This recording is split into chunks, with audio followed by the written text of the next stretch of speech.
No Cabeça para Cima de hoje, nós vamos debater sobre o mercado de trabalho para o deficiente. É uma área que nós precisamos de ter informação e também educação. Quando eu digo informação e educação, para o deficiente, para o empregador e para a sociedade de modo geral, porque é uma questão complexa que envolve muitos fatores que você precisa conhecer hoje. Então, fique ligadinho com a gente e não fique ligadinho apenas se você precisa, porque, por exemplo, tem alguém da sua família que é portador de deficiência. Às vezes, a gente só se conscientiza de algo quando é essa situação e as coisas só vão mudar quando todos nós nos conscientizarmos. Nós vamos, então, ao informativo e voltamos com o debate. O Brasil tem mais de 45 milhões de pessoas com algum tipo de deficiência. Desde 1991, a Lei de Cotas determina que empresas com mais de 100 funcionários devem destinar de 2% a 5% das vagas para pessoas com deficiência. Em 2011, pouco mais de 325 mil deficientes tinham vínculo empregatício, de acordo com a última relação do Ministério do Trabalho. O número seria 700 mil se a lei fosse integralmente cumprida. Na Câmara, tramitam diversas propostas de mudanças nas regras atuais desse tipo de contratação, mas especialistas alertam que o mais urgente é a necessidade de garantir o acesso deles à educação e ao aumento da remuneração da função que exercem, segundo o censo de 2010 do IBGE. O número, porém, não se reflete no mercado de trabalho. Menos de 1% dos mais de 44 milhões de trabalhadores com vínculo empregatício, os baixos salários acabam por desestimular essas pessoas a buscarem o mercado de trabalho. Conosco hoje para debater Joaquim Mentor, que é advogado especialista em Direito do Trabalho, coordenador do Instituto Latino-Americano de Direito Social. Doutor Mentor, muito bom tê-lo aqui, bem-vindo. Obrigado, alegria nossa. Espero poder ajudar de alguma forma, colaborar com o tema, um esclarecimento, e é uma alegria estar com você, Rebeca. Todos nós precisamos, é por isso que a gente está aqui e é gostoso ter você ligadinho com a gente aqui no Cabeça para Cima de hoje. Mandando um abraço especial ao pessoal do Canal 42 aqui em Rio de Janeiro, muito bem representado aqui hoje, que eles são telespectadores lá, pela Laudilene Siqueira, que é assistente social e presidente da Associação Nova Casa do Trabalho aqui no Rio de Janeiro, que qualifica os portadores de deficiência para o mercado de trabalho e também desenvolvimento do potencial humano. Esse crédito! Bem-vinda, Laudilene, muito bom tê-la aqui. Obrigada, Rebeca, pela oportunidade de estarmos aqui divulgando o trabalho que a gente faz na Zona Oeste do Rio de Janeiro. Hoje a gente está com média de uns 300 educandos lá e todos trabalhando junto com as famílias para que a gente possa realmente contribuir para a melhoria da qualidade de vida dessas pessoas e também a conscientização da sociedade. Tá certo. Legal que muitos deles hoje estão ligadinhos com a gente assistindo o programa, né? Que coisa boa. Que bom. Um abraço carinhoso para todos vocês, aliás, e para todos no Brasil, que de alguma forma sejam portadores. Eu acho que essa é uma questão que a gente tem que debater com muita frequência. Também hoje, conosco para debater e completando nosso quadro, Luiz Cláudio Lanes, que é coordenador do projeto Nova Casa do Trabalho. Bem-vindo, Luiz Cláudio, muito bom tê-lo aqui também. Obrigado, Rebeca, obrigado à emissora por estar abrindo essa porta aí para a gente poder estar divulgando um projeto que está aí dentro da Zona Oeste do Rio de Janeiro hoje. Mas o foco hoje é a gente conscientizar a população da dificuldade hoje do deficiente em geral, né? Claro, obrigado pela oportunidade. Claro. Bem, antes da gente começar, eu acho que seria interessante, de uma forma um pouco didática, claro que a gente... Já a gente vai entrar pelo lado da trabalhista, que eu, de certo modo, assim, o ponto de partida. Mas eu vejo dois, e vou começar por esse outro, que é a questão daquilo que seria caracterizado como deficiência física. Porque muitas vezes a gente sabe, por exemplo, há números que divergem um pouco, mas há um consenso, digamos assim, que provavelmente 12% a 15% da população brasileira é afetada por algum tipo de deficiência, que é um número muito alto. A gente pensa que não, mas é muito alto. Seria o equivalente a dizer de cada 100 pessoas, 12 a 15 são portadoras. Hoje a gente sabe que se acrescenta a isso, não aquilo que anteriormente a gente tinha como aquela questão mais clássica. E eu gostaria que rapidamente vocês explicassem isso. Quem são essas pessoas e qual é essa caracterização hoje? Eu acho que hoje também é a questão muito forte. Quando você nasce com a deficiência, você já tem aquela deficiência, ela veio com você. Agora, quando você se torna deficiente, você é portador de uma doença crônica e perde um membro e você se torna deficiente, aí é muito mais difícil você estar uma deficiência adquirida, portanto, ou por um acidente ou por uma doença. Isso. E hoje todos, claro, esses números, esse número engloba todas essas situações. Entendi. Entendi. Deficientes visuais, auditivos, portadores de deficiência física, enfim, entendi. A instituição hoje, Rebeca, ela tem o curso de Braille, Libras, tem psicólogo, fonoaudiólogo, porque não é só o deficiente, é a família do deficiente, é as mães. Porque se a mãe estiver bem, o deficiente vai estar bem também. Então tem que ter um acompanhamento. Essa dependência maior da família, ela tem que estar preparada para acolher e cuidar. O fortalecimento desse vínculo é muito importante, porque o tratamento com o deficiente, ele é constante, ele é contínuo. E assim, para progredir, é um processo, e para regredir é muito mais rápido. Então, assim, essas mães, elas ficam dia a dia mesmo, vivendo. E nós sabemos também que há diferentes, eu não sei nem qual a palavra correta técnica para usar, mas me permitam, até me perdoem a ignorância, mas a gente poderia, assim, usar, de repente, a palavra níveis, não sei, de deficiência, que permitem a pessoa maior ou menor acessibilidade, e é sobre isso justamente que nós vamos falar, porque muitas pessoas, embora tenham uma deficiência, são completamente capazes naquilo que seria demandado delas para ocuparem uma vaga no mercado de trabalho. Então, a gente vai começar aqui falando com o nosso advogado no sentido do que a lei diz a respeito do mercado de trabalho com relação ao deficiente. Eu acho que eu queria começar até um pouquinho antes, eu me permito essa indelicadeza. Não, até de nós vermos a questão do próprio tema trabalho. Me parece que ele tem evoluído muito.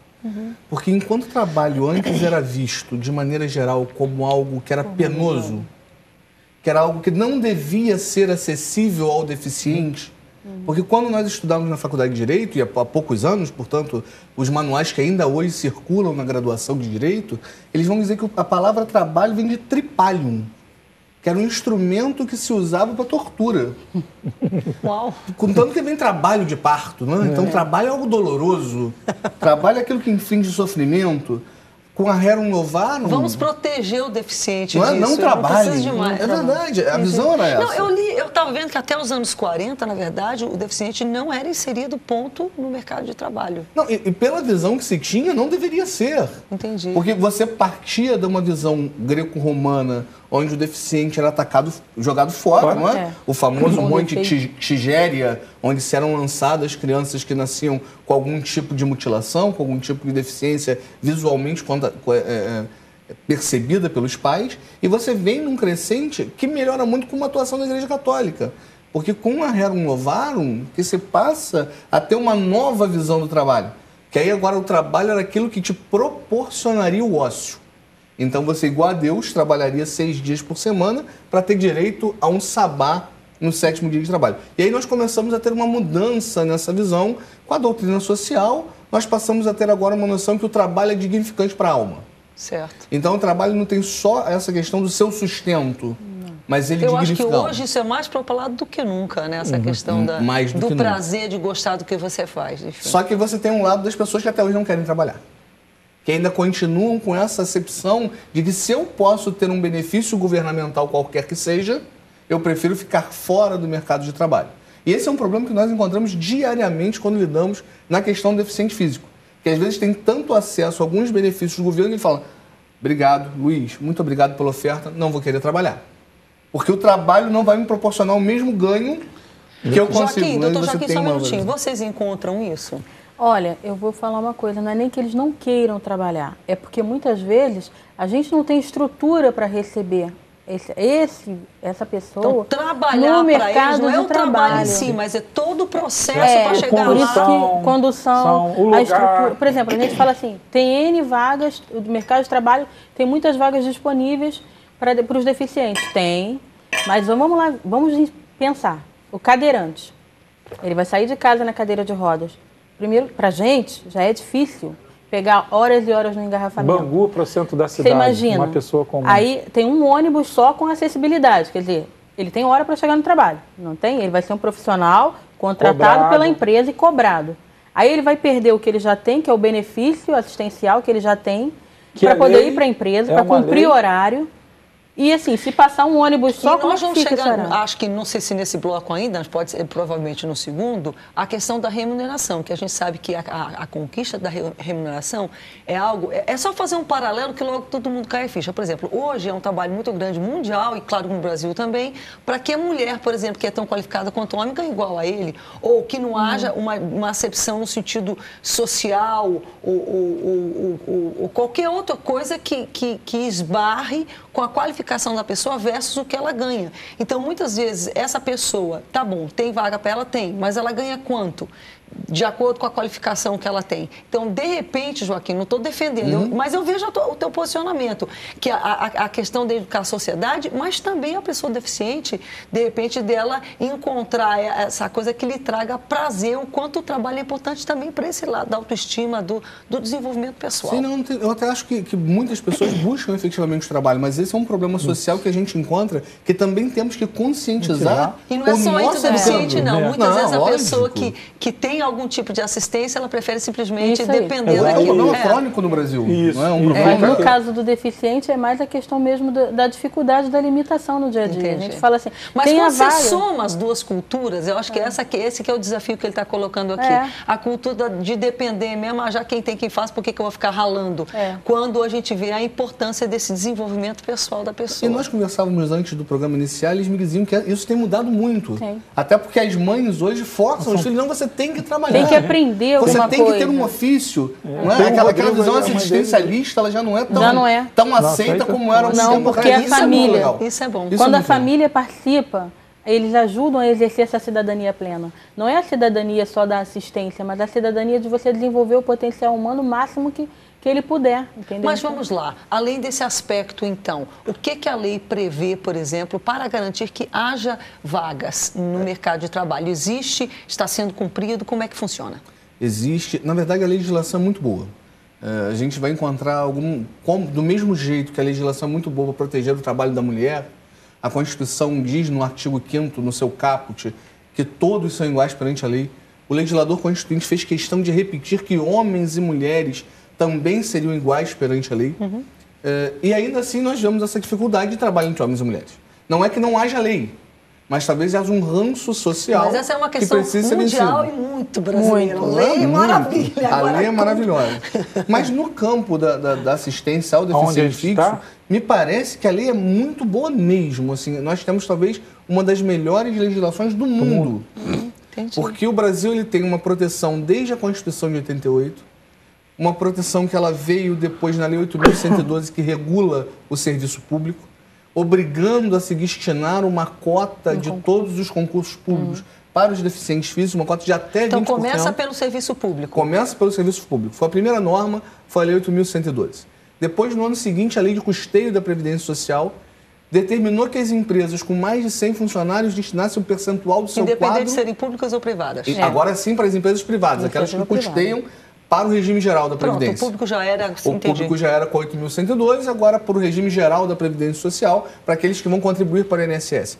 Aqueles recolhimentos, a quem tem de 100 a 200 funcionários, 2% do seu quadro funcional. 2. De 200 a 300 Então vamos funcionários, lá, 3% só para quem está em casa até o com a máximo gente, 500. quem está em casa com a gente. Digamos que uma empresa tenha 200 funcionários, 2% ela tem 4 pessoas portadoras de deficiência nos De seus algum quadros. tipo de deficiência no seu quadro. Vamos fazer o seguinte, a gente já tem que ir para o intervalo, mas a gente vai voltar debatendo como é que isso está sendo cumprido e quais são os entraves para que isso não esteja acontecendo. Não apenas do aspecto da lei, mas do acesso. A outra questão que a gente vê como sendo um grande trabalho, que é justamente a área de vocês, é a capacitação do trabalhador. A gente volta já. Cabeça pra cima, cabeça pra cima. Estamos de volta no Cabeça para Cima, hoje debatendo. O papo continua aqui no intervalo, a gente se distrai, se enrola, mas vamos lá. Falando sobre o deficiente no mercado de trabalho, como é que a lei, obviamente, que era exatamente onde nós estávamos e vamos continuar, não é verdade? O que ela aponta como sendo aquilo que deve acontecer, se está acontecendo ou não está, e quais também são os outros entraves para que a pessoa portadora de deficiência possa efetivamente se empregar. Lembrando que um dos dramas, que não é um drama que afeta apenas o deficiente, é que, claro, essa pessoa tem direito a algum tipo de assistência, que ela perde se ela assume um emprego formal. Então, essa medição, mas a gente vê hoje que cada vez mais famílias e a própria pessoa começa a ter a consciência da importância do desenvolvimento humano, dela própria, em termos do seu sustento, em termos que poderá ser melhor à medida que ela realmente se preparar e se qualificar, ela pode ganhar muito mais do que ela ganha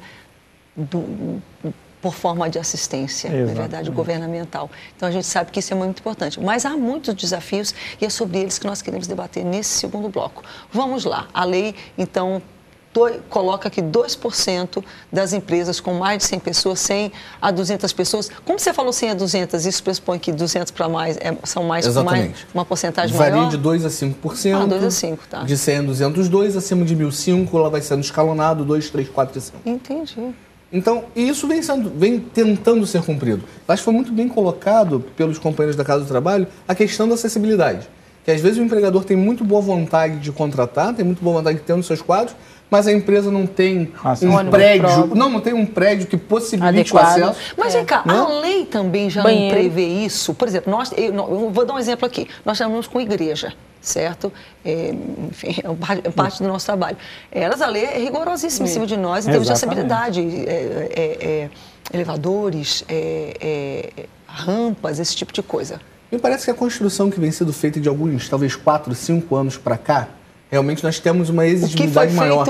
Agora, os prédios que já estavam prontos, que dependem de uma reforma. Entendi. Então, ou seja, o entrave talvez não seja só entrada no mercado de trabalho, mas também a falta de acessibilidade para essa entrada no mercado de trabalho. E quando a gente fala acessibilidade, não é nem só do prédio. É aquilo que ela falou, o salário de Bangu, por exemplo, aqui no Rio de Janeiro. Gente, o Bangu é longe do centro da cidade. Muito. É o quê? Uns 40 quilômetros? 50?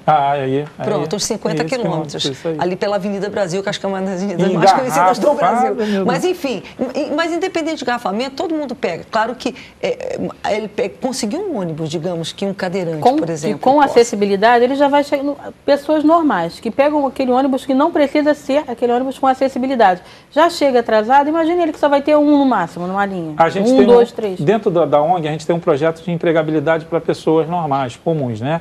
E a gente consegue aí empregar a 40%. Foi a bandeira há 8 anos atrás, onde o projeto começou dentro das comunidades. E aí é onde a gente chegamos a um índice de 45 mil famílias atendidas e o próprio Ministério do Trabalho, a Secretaria Municipal, a Secretaria Estadual reconheceu o índice de empregabilidade do projeto nosso, antes de institucionalizar, que hoje somos uma instituição. E trabalham também com a questão do deficiente. Junto, paralelo. O que acontece? A gente tinha uma dificuldade muito grande de empregar uma mulher, um candidato sexo feminino, de pele escura, né, negra, e aí sem escolaridade. A gente lutava. Quando a gente conseguia empregar ela, botar ela empregada de serviços gerais em alguma empresa, ela perdia o emprego, sabe por causa de quê, doutor? Porque não tinha ônibus. E o ônibus que passava toda hora é o de ar-condicionado, que é R$9. Tá entendendo? O vale dela e era ela de R$2,75. Ela, para não perder o emprego, o que ela faz? Ela compromete sua renda, que é... Pega os R$9. Aí, quando chega na metade do mês, não tem mais passagem, já descarregou tudo. É uma coisa assim Aí se vê essa dificuldade com a mulher. Com a mulher, normal. Imagina um deficiente. Entendeu? Então, assim, essa área de empregabilidade, a gente que milita e está no campo...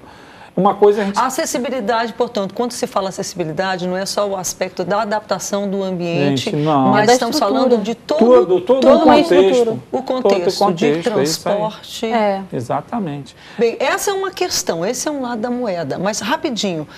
Como é que a lei, como você falou, a legislação é boa. O que está sendo feito no sentido de que isso seja cumprido? Não, na verdade, o Ministério do Trabalho e Emprego e o Ministério Público do Trabalho, eles buscam fiscalizar as empresas, principalmente aquelas que têm mais de 1.000 funcionários, que teriam que ter na casa de 50 deficientes, no mínimo 50 deficientes com mais de 50 funcionários, para que eles realmente cumpram e contratem. E estabeleçam um programa de readaptação do meio ambiente do trabalho, para que aquela pessoa possa ter promoção social. Eu acho que hoje a gente tem, na questão empresarial, pela ótica empresarial, o cuidado de procurar promover socialmente o empregado. E como a lei vai tratar... Porque isso promove socialmente a empresa. É verdade. Hoje já há essa visão, antigamente não havia. Mas hoje, e olha só, a coisa, mundialmente eu percebo isso. A coisa caminha, aqui no Brasil ainda nem tanto, mas a gente vê uma valorização muito maior fora do Brasil, por exemplo, dá um exemplo, de produtos de qualquer área, de vestuário, até de alimento, de qualquer coisa. Aquela empresa que é comprometida com o aspecto ecológico e com o aspecto, por exemplo, da valorização do ser humano, por exemplo, na contratação do deficiente. Então, as pessoas, de modo geral, preferem aquele produto por causa do perfil daquela empresa. E eu acho que agregar essas características é muito interessante e a gente vê hoje uma preocupação maior com isso no Brasil, não vê, doutor? Sem dúvida nenhuma. Eu acho que, além disso tudo, além de você agregar valor à sua empresa, passa pela conscientização, pelo que nós estamos fazendo aqui hoje, de mostrar que somos iguais. Quando nós falamos do número que cresce de pessoas que adquirem a deficiência, talvez nos possibilite no exercício de alteridade, no exercício de nos colocar num lugar do outro, e saber que amanhã nós podemos ser os deficientes. Por um acidente, por uma doença decorrente da hipertensão, aquilo que eu falei da na diabetes. abertura, muitas vezes a gente não dá atenção enquanto não atinge a nós ou alguém da nossa família. Quando atinge alguém da nossa família, um filho, um sobrinho, um neto, alguém é atingido, ou porque nasce daquela forma, ou porque se acidentou, se tornou, adquiriu, digamos, algum tipo de dificuldade, o que acontece? Daí vem a consciência, e é uma pena isso, realmente. E eu acho que esse é o grande fator. A conscientização tem sido o grande fator. Porque eu posso me lembrar que, por exemplo, eu tenho um primo que era portador de síndrome de Down, e até poucos anos atrás, na minha infância, 25, 30 anos atrás, nós tínhamos um certo receio de estar juntos.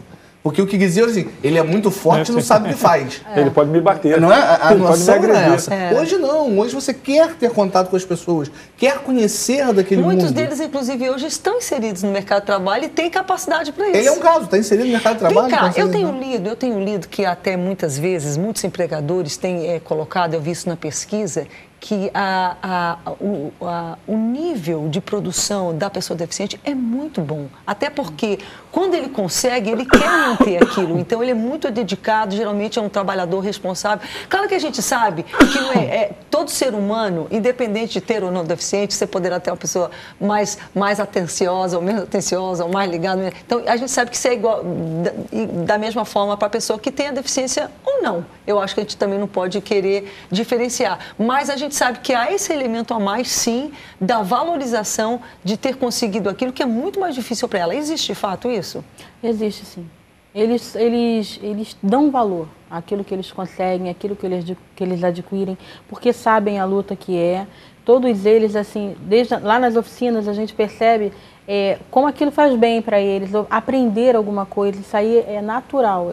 Esse valor existe, sim. Eles dão muito valor a tudo aquilo que eles aprendem, a confiança que você deposita. Isso aí faz parte do potencial humano mesmo deles. A gente tem uma história lá do Hércules. Mas há um preconceito ainda, né? Digamos, existe a lei...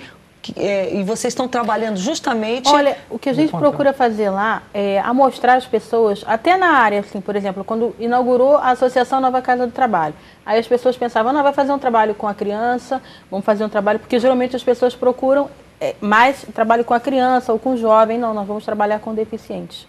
Houve uma expectativa até na região, e hoje a gente pode dizer que as pessoas aprenderam a conviver, a aceitar, a ver o outro lado. Então, a gente quando fala assim, lei para inserir no mercado de trabalho, mas o mercado de trabalho tem que estar aberto para isso. A questão da fiscalização é muito importante, mas a conscientização dos funcionários da empresa para receber o deficiente também é muito importante. Sabe por quê? Porque o deficiente auditivo, ele tem dificuldade para falar.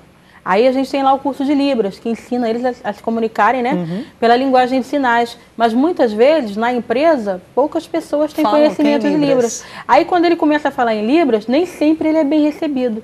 Então aquilo ali já ocasiona o quê? Uma frustração. Entendeu? Então, isso é uma coisa que a gente tem que trabalhar através da fiscalização, da conscientização e da divulgação. Ele precisa muito ser divulgado o quê? Qual o tipo de deficiência que tem, qual é a limitação dele, até que ponto... Isso que você falou, Laudinei, foi muito legal, porque de repente alguém que está nos assistindo está aí sentadinho assistindo a gente, numa boa, não tem de repente ninguém na família dele ou dela, né? E não é um empregador também, como é que eu posso ajudar? Sabe como é que você pode ajudar? Onde você trabalha ajudando quem está chegando e que tem uma deficiência, porque é uma dificuldade. E essa dificuldade, por exemplo, de Libras, eu comparo a você, por exemplo, se você for para a Rússia. Porque se você for para a Itália ou for para a Espanha, você vai entender o que eles estão falando. Vai para um lugar que você não entende nada. Vai para a Rússia, por exemplo, para ver como é bom você estar num ambiente que você quer conversar com as pessoas e ninguém te entende, se não olha para você. Então, é assim que a gente é. E a gente, de alguma forma, como transpor isso? Né? Como lidar? Se a gente estender a mão, a gente se surpreende. Na rua, se alguém estende a mão, você vai ficar tão feliz. O que custa? Não, assistência social tem muito essa coisa de socializar a informação. A comparação tão simplista, mas eu acho que é uma forma de... Não, a assistência social tem muito essa coisa de socializar a informação. Quando nós começamos lá na ONG com Libras, tinham muitos deficientes auditivos. Aí eu falei assim, gente, vocês já repararam uma coisa? A gente está construindo um bloco dentro do bloco, porque tem só os auditivos, mas na realidade, os auditivos eles se encontram em outros locais com outros tipos de deficiências. Então, assim, o que é legal lá é que o curso de Libras é aberto para qualquer tipo de deficiente. Não é só para auditivo. Legal. E mais uma coisa que a gente procurou muito lá foi o Libras na comunidade, principalmente focando o quê? A nossa igreja tem uma grande congregação em Libras. Então, vários templos tem. É muito legal. Já ouvi falar. Entendeu? Então, assim, o que tem lá hoje é o Libras na comunidade. Qual é o nosso foco? É o profissional da educação, da saúde e da segurança. Que são profissionais de ponta, de atendimento. Que vem os megas eventos aí no Rio. E vem os mega eventos, e aí? Como é que fica essa população? Vai crescer cada vez mais, porque Libras é uma linguagem universal, né? Eles vão estar falando e as pessoas têm que estar entendendo. Mas para você entender Libras, primeiro você tem que ter o quê? A sensibilidade do respeito ao outro. Porque a gente já viu muito, duas pessoas falando em Libras, todo mundo olha. Aí, geralmente um grupo de auditivos, né? Aí ficam aqueles surdos falando, todo mundo olhando, e geralmente tem sempre um que dá uma risadinha que acha engraçado. Aquilo não é engraçado. Faz parte do teu cotidiano. Papo, é natural, você. É uma forma de se comunicar. Mas sabe o que a gente percebe, Aldinei? É falta de contato e disposição. Por isso que é tão importante o trabalho que vocês estão fazendo. De qualquer lugar, por exemplo, uma igreja que tem um trabalho em Libras. Por quê? Porque uma igreja, se qualquer coisa, eles têm um pastor que é auditivo, naturalmente, mas eles têm também um pastor surdo. Os diáconos, eles têm os diáconos que servem a ceia dele, que são separados, são também deficientes auditivos. O que acontece? Eles se apresentam na cantata do Natal, eventualmente eles vão lá e pregam a mensagem, e daí o auditivo vai lá e traduz ao contato. É muito legal. Mas o que é importante para aquela congregação, aquelas pessoas? Elas são expostas àquilo. Então, por exemplo, quando termina, nós vamos lá e aplaudimos, porque são coisas assim pequenas, mas o que a gente vê? Aquela criança, aquele adolescente que está exposto àquilo, ele já não vai ter essa leitura de achar estranho, de rir, de gozar, porque ele está acostumado. E eu chamo isso de educação. Educação. E é isso que está faltando. Mas você que está assistindo a gente, está tendo a oportunidade de entender e captar isso. A gente já estourou esse bloco, vamos voltar, mas eu gostaria de voltar falando sobre a qualificação, porque a gente vê que tem esse lado da empresa, da lei, que de alguma forma, com mais fiscalização, a gente espera, melhore. Mas muitas vezes a empresa, então, destina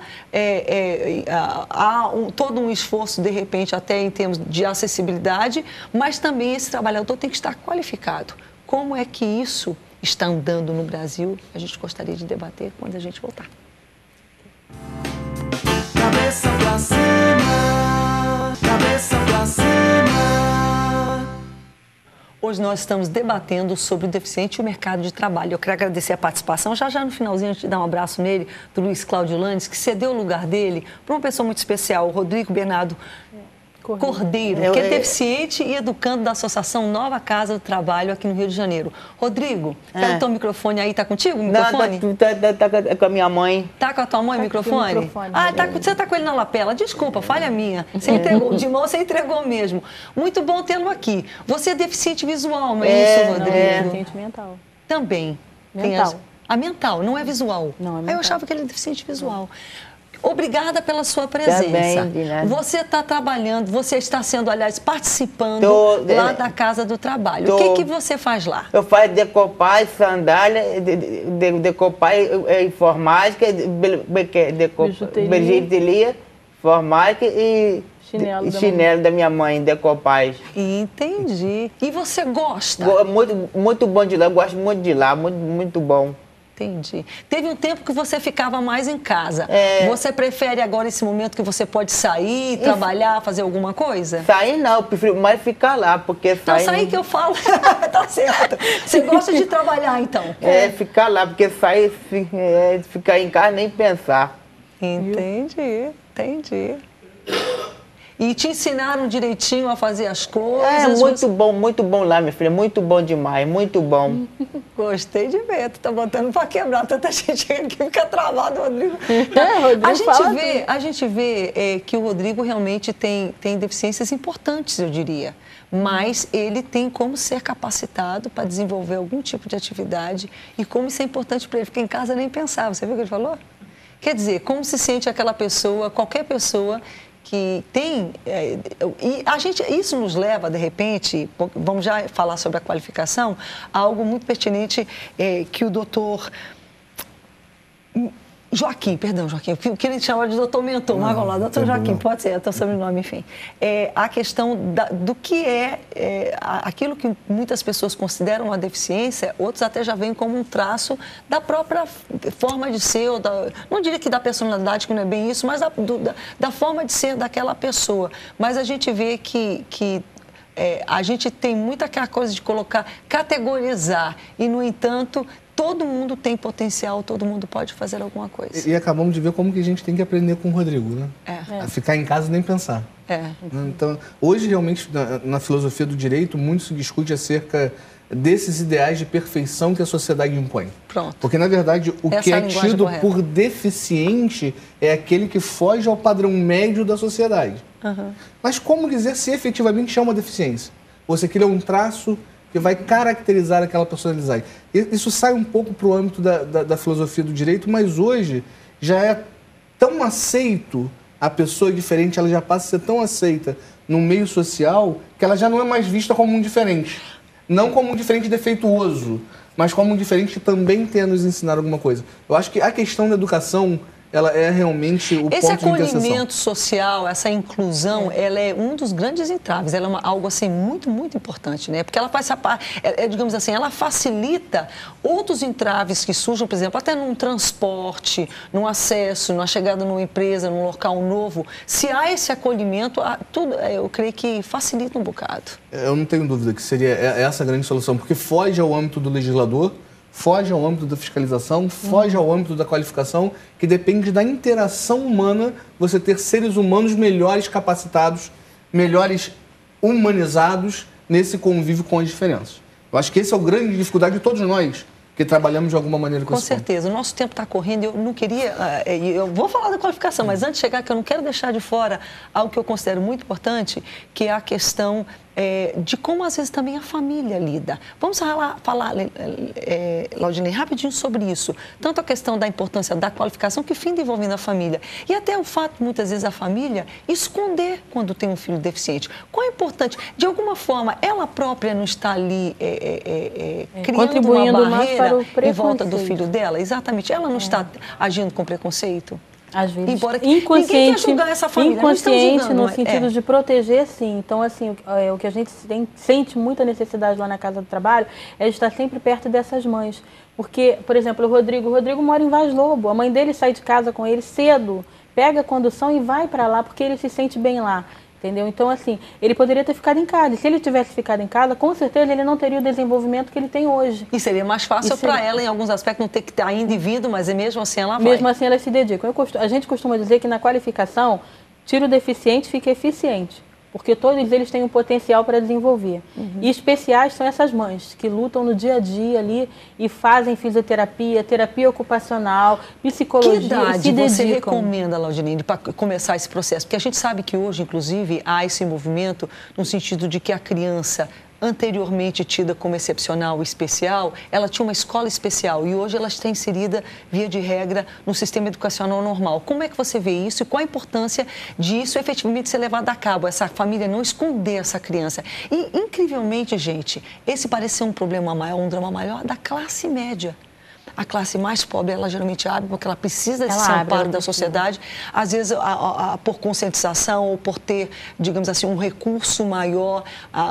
Mas a classe média, ela tende a encobrir ou a esconder. Qual a importância dessa inserção da criança logo cedo? Na questão da educação, é muito importante essa inclusão, mas é importante essa inclusão desde que os profissionais também estejam bem capacitados. Eu tenho enorme preocupação com isso e questionamentos. Eu tenho. Eu gostaria até de fazer um programa especificamente sobre isso mais tarde. Porque, por exemplo, lá na associação a gente tem essa necessidade, às vezes, de reuniões para tratar de relatórios, de coisas bem funcionais, e a gente para descobrir uma nova síndrome, porque chegou um novo educando. E ele tem uma síndrome diferente da que a gente já trabalha lá. Então, a gente precisa... E isso é passado para todos, desde o rapaz que fica lá na... Então, você recomenda que pais, embora procurem inserir seus filhos em escolas normais, escola sem ser uma escola especial, uma escola mesmo do ensino médio, mas que procure uma escola que tenha essa atenção e tenha essa qualificação para receber essa criança. Que não é uma coisa muito fácil, não. Porque ele está lá. Se ele ficar só na inclusão, ele... De repente, de uma certa maneira, ele vai se sentir um pouquinho... Em que áreas vocês trabalham de uma forma mais pronunciada nessa questão da qualificação? Que a gente vê que muitas vezes há vaga, mas a pessoa não está qualificada, não há pessoas qualificadas para receber aquela vaga. A nossa... a gente preencher a vaga, melhor dizendo. Com o doutor aqui, a nossa qualificação é baseada na qualificação de geração de emprego e renda. Para a gente, assim, é importante que ele vá para o mercado de trabalho desde que ele tenha potencial humano para isso. Claro. Entendeu? Agora, se ele não tiver, por exemplo, o Rodrigo aprende a fazer chinelo, ele aprende a fazer muitas coisas que, mesmo o tempo que ele estiver em casa, ele pode estar produzindo alguma coisa. Entendo. Conforme ele produziu o presente de Natal da mãe dele, né, Rodrigo? Ali vocês fabricam, vocês têm no treinamento há todo o desenvolvimento do potencial humano de acordo com a limitação e vocês encaminham, então, quem tem condição de efetivamente estar no mercado formal. Doutor, rapidamente, antes que a gente encerre, há uma lei que prevê, e de repente o deficiente tem que estar ciente disso, que se ele for ser despedido ou for, enfim, qualquer que seja a forma, a vaga dele tem que novamente ser ocupada. Já tem que estar alinhado aquilo antes dele ser... Tem que estar alinhado. Na verdade, isso é interessante. Explica melhor para a gente, que eu não concluí totalmente o pensamento. Tanto os deficientes como os empresários sabem disso, que a lei, quando ela fixa um quadro mínimo, se você faz a dispensa do funcionário deficiente, você tem que contratar outro para o lugar dele, sob pena daquela demissão ser considerada nula. Então, imaginando um caso de um portador de deficiência visual ser demitido da empresa, na fiscalização se comprova que não houve outra contratação, aquele empregado, ex-empregado deficiente, ele tem o direito de ir à Justiça do Trabalho e pedir a sua reintegração. E a empresa vai ficar devendo todos os salários, férias, 13º, fundo de garantia, desde a demissão indevida até a sua reintegração. Então, a vaga é do deficiente. Se a empresa vai tirar um deficiente do mercado de trabalho, tem que reincluir um outro deficiente no mercado de trabalho. Isso é importante que nós saibamos disso, porque é um direito que dá justamente essa habilidade, essa capacidade de se manter no mercado formal e educar o empresário, que deve ter um pouco mais de condescendência com os empregados que têm dificuldade. E às vezes você passa a tratar tudo num grande bolo. Ah, mas o empregado deficiente chegou atrasado. Ah, então manda embora. Só que chegou atrasado porque não tem ônibus. Então tem que ter um pouco mais de condescendência, entendendo as dificuldades. Tem que haver uma leniência um pouco maior. Claro, eu acho que... Sabe o que eu vejo aí, gente? Diálogo. Acompanhamento, diálogo. Educação. Tem que haver educação. Em última instância, educação. E, claro, ninguém também vai, digamos assim, tolerar aquilo que é inaceitável, porque da mesma forma que uma pessoa não deficiente pode ser atrasada, desligada, irresponsável com...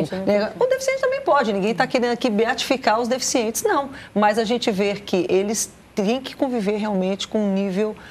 um tanto que para muitos, para a maioria dos trabalhadores brasileiros já é difícil, para eles muito um pouco mais. Muito difícil, muito mais. Vamos fazer o seguinte, a gente vai ao intervalo e a gente vai voltar se despedindo, infelizmente, mas vamos terminar o programa de cabeça para cima também com música, a gente volta já. Cabeça pra cima, cabeça pra cima. A gente encerra um excelente programa que tratou do mercado de trabalho e o deficiente, como inseri-lo, como qualificá-lo, como tentar minimizar os dramas, os desafios que ele enfrenta a cada dia, como brasileiro comum enfrenta, mas a gente sabe que ele tem acrescentado a dificuldade da mobilidade. Portanto, a gente quer parabenizar você que é um trabalhador que está aí lutando e eu espero que a informação que o programa trouxe pode trazer uma consciência maior, uma informação de direitos, enfim, de deveres também, claro, para cada um dos envolvidos, tanto a sociedade de modo geral, como o empregador e, sobretudo, a pessoa portadora de algum tipo de deficiência. Eu vou começar agradecendo a presença do Rodrigo Cordeiro. Rodrigo, você tem um presentinho para mim? Esse aí mesmo, hein? Você me dá? Olha, ele trouxe para mim um presente. Posso levar? Poxa! Olha, eu quero te agradecer por ter participado do programa. Muito obrigada. Gostou? Tá? É a surpresa, gostou? Gostei! Posso mostrar? Gente, isso aqui é o resultado, um pouco do que eles fazem e trabalham na oficina. Aí, ó. A gente tem aqui o Libras, não é verdade? Olha aí! Tô vendo. Uau, olha a joia bonita aí, ó. Olha que pulseirona. É isso aqui que você faz, Rodrigo? A joia rara. Eu não sou muito de pulseiras não, mas vamos lá. Essa aqui eu vou colocar. Foi você que me deu, eu tenho que colocar. Eita, peraí, deixa eu... É complexo aqui. Só um minutinho, que eu quero mostrar as coisas. A gente vê aqui um porta-lápis, me parece, clips, tá certo. Um arco de cabeça. E o que mais? Ó. A casinha. Olha, a casinha.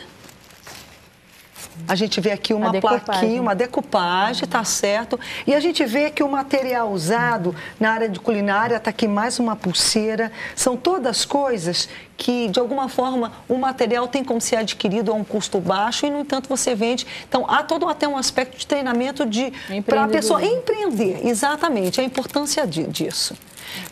Laudilene, muito obrigada pela sua presença. Luiz Cláudio, que estava aqui, muitíssimo obrigada. Parabéns pelo trabalho. Pode usar, posso usar? Pode, seu. Aí, Rodrigo, gostou? Ficou legal?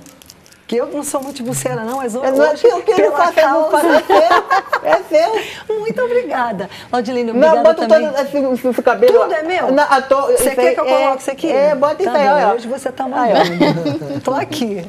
Muito obrigada, Laudilene, pela sua presença igualmente. Obrigada, Rebeca. Eu gostaria de falar mais uma vez que a nova Casa do Trabalho fica no Rio de Janeiro, Zona Oeste, Bangu, Rua Urucum 806, e lá nós temos o atendimento psicológico, fonoaudiológico, temos as oficinas de culinária, beleza, Libras, Braille, informática e montagem e manutenção de microcomputador e mais o atendimento social, onde a gente explica os deveres e os direitos dos deficientes para os familiares. Então, todo esse trabalho é feito gratuitamente. Muito bem, parabéns. Obrigada à nossa equipe que está lá, que vai estar lá assistindo o programa. Quer um abraço de mim? Quer um abraço? Eu vou te dar um abraço no final, aguenta só um pouquinho, deixa eu só terminar o programa. Doutor Joaquim Mentor, muito obrigada.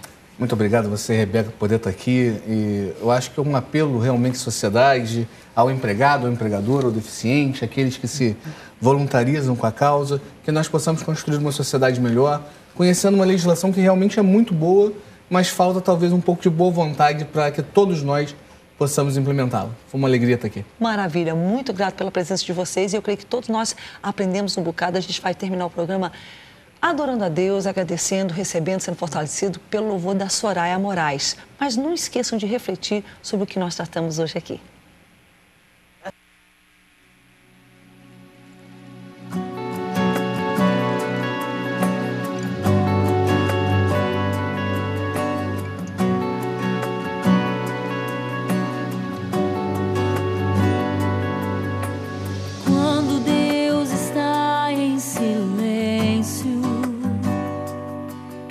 E eu sinto que a resposta não vem.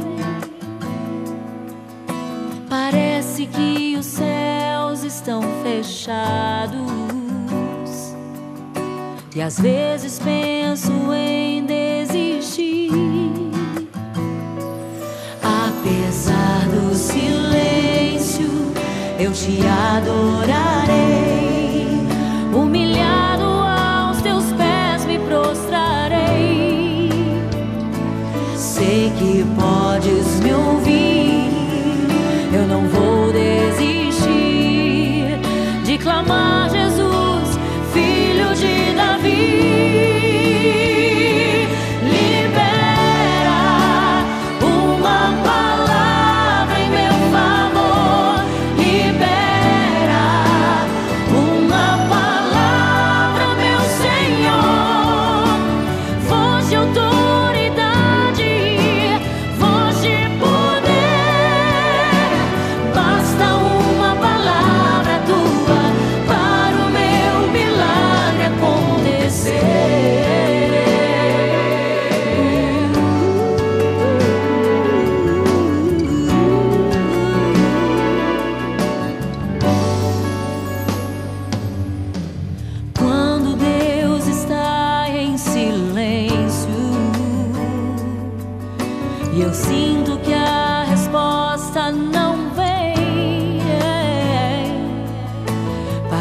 Parece que os céus estão fechados e às vezes penso em desistir, mas apesar do silêncio eu te adorar.